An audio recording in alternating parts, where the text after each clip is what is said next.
என்ன ஆரோ, ரொம்ப யோசனையாவே இருக்கீங்க. என்ன விஷயம்? வேற ஒன்றும் இல்லை ஜெரோ.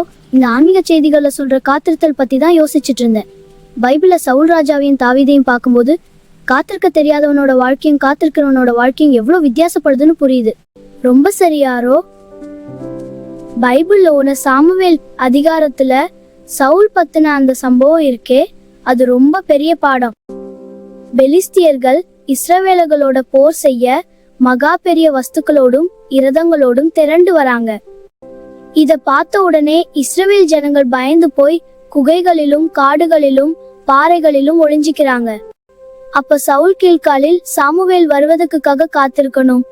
ஏன்னா தேவனுடைய சமூகத்துல பலி செலுத்திட்டு தான் போருக்கு போகணுங்கிறது சட்டம்.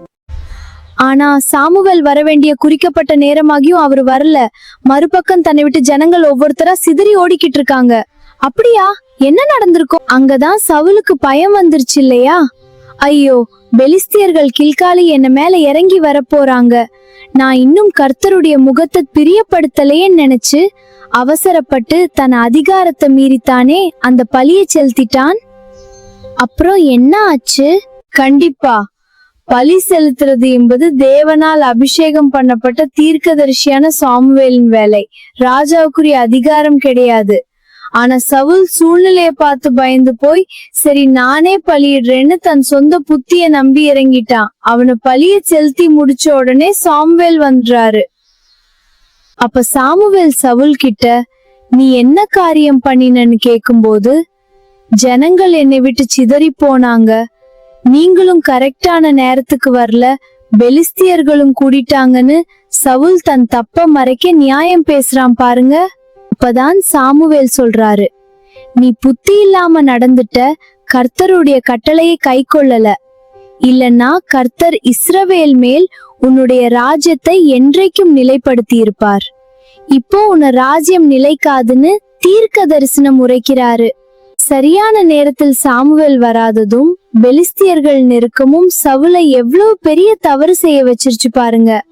சூழ்நிலையின் பயத்தால அவனை தேவனுடைய நேரத்துக்காக காத்திருக்க தவறிட்டான்.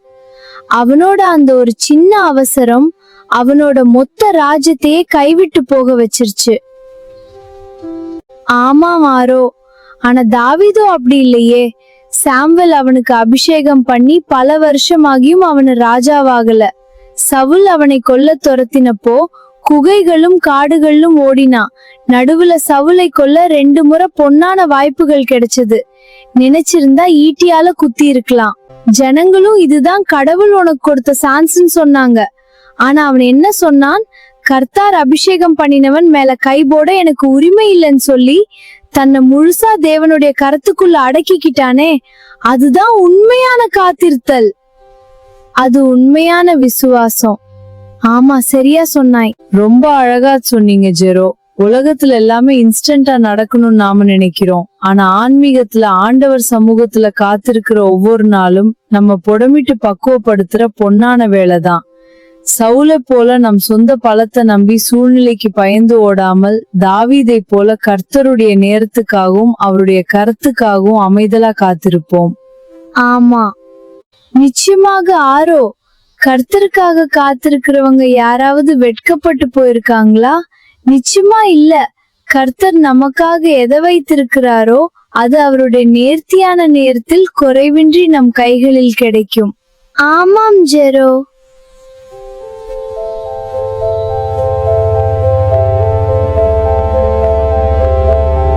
கர்த்தருக்கு காத்திருப்போம், வெட்கப்பட்டு போவதில்லை,